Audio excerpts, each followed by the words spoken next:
Bonjour à tous, deuxième vidéo sur quelques éléments de logique mathématique. À partir d'un exemple que nous avons vu dans la précédente vidéo, si il pleut, alors il y a des nuages. Alors je vais procéder à une petite simplification. Il pleut va devenir tout simplement pluie et il y a des nuages va devenir nuage. Mon affirmation devient donc si pluie, alors nuage, ce qui n'est pas très correct du point de vue du français, mais enfin on comprend bien en lisant ceci que ça signifie si il pleut, alors il y a des nuages. Je vous rappelle que cette affirmation, nous l'avons vue, est une affirmation complètement vraie. Bien. Et nous avons vu aussi que son affirmation réciproque, si nuage, alors pluie, est une affirmation qui est fausse. Mais nous allons oublier un petit moment la réciproque et nous concentrer sur un autre type de si alors que nous allons construire en commençant comme nous l'avons fait pour la réciproque, en prenant la condition de l'affirmation et en essayant, en la passant en conclusion, mais nous allons prendre le contraire de cette condition. C'est le contraire de il pleut, c'est-à-dire il ne pleut pas. Et il ne pleut pas, ça devient en abrégé pas pluie. Et je vais faire la même chose avec nuage qui va passer en condition.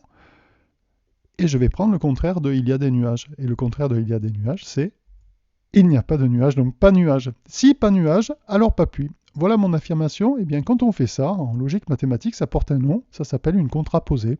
On a l'affirmation contraposée de l'affirmation de départ, si pas nuage, alors pas pluie. Alors je vous laisse réfléchir, est-ce que c'est vrai ou faux?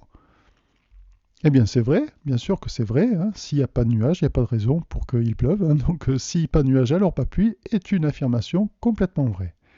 Nous avons vu dans la précédente vidéo un autre exemple aussi, si je suis européen, alors je suis italien. Je vais procéder au même type de simplification en disant si européen, alors italien. Nous avons vu dans la vidéo précédente que c'était complètement faux. Mais je vais quand même vous demander de construire son affirmation contraposée, si vous avez bien compris ce qui a été dit précédemment. Eh bien, l'affirmation contraposée devient, en plaçant européen ici, en prenant le contraire pas européen. Italien vient ici en prenant le contraire pas italien. Donc l'affirmation devient si pas italien, alors pas européen. Ou, en un français un peu plus correct, si je ne suis pas italien, alors je ne suis pas européen. Bien.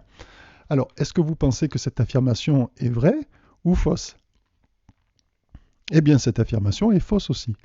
Alors, ceci va nous permettre de revenir sur un point que nous avons vu dans la vidéo précédente, c'est la question du contre-exemple. Reprenons l'affirmation de départ. Je vous rappelle qu'on avait trouvé, pour déterminer que c'était faux, nous avions trouvé un contre-exemple. Et un contre-exemple, on le trouve en disant, je cherche un cas où il y a la condition, mais pas la conclusion. C'est-à-dire un cas où je suis européen et je ne suis pas italien et on avait trouvé je suis français. Ben oui, je suis européen et je ne suis pas italien. C'est bien ça. Nous avons trouvé un contre-exemple, ce qui prouvait que cette affirmation-là était fausse. Nous allons faire maintenant la même chose pour la contraposée. Nous allons essayer de trouver un exemple où il y a ceci, c'est-à-dire je ne suis pas italien, et où il n'y a pas cela. Alors attention, pas cela, c'est pas européen. Le contraire de pas européen. Et le contraire de pas européen, c'est quoi? C'est européen. Donc je cherche un cas où je suis pas italien et où je suis européen. Mais en fait, c'est exactement le même contre-exemple que celui que nous avons trouvé pour l'affirmation de départ.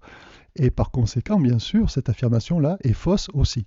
Et le fait qu'on ait trouvé le même contre-exemple, finalement, pour les deux, ça montre que l'affirmation et son affirmation contraposée disent quand même la même chose. Et en conclusion, je dirais que dans la première vidéo, nous avons vu que une affirmation et réciproque ne disent pas du tout la même chose, qu'une peut être vraie et l'autre fausse. Par contre, nous avons vu dans cette vidéo-là qu'une affirmation et la contraposée disent exactement la même chose. Si l'une est vraie, l'autre est vraie. Si l'autre est fausse, si l'une est fausse, pardon, l'autre est fausse aussi.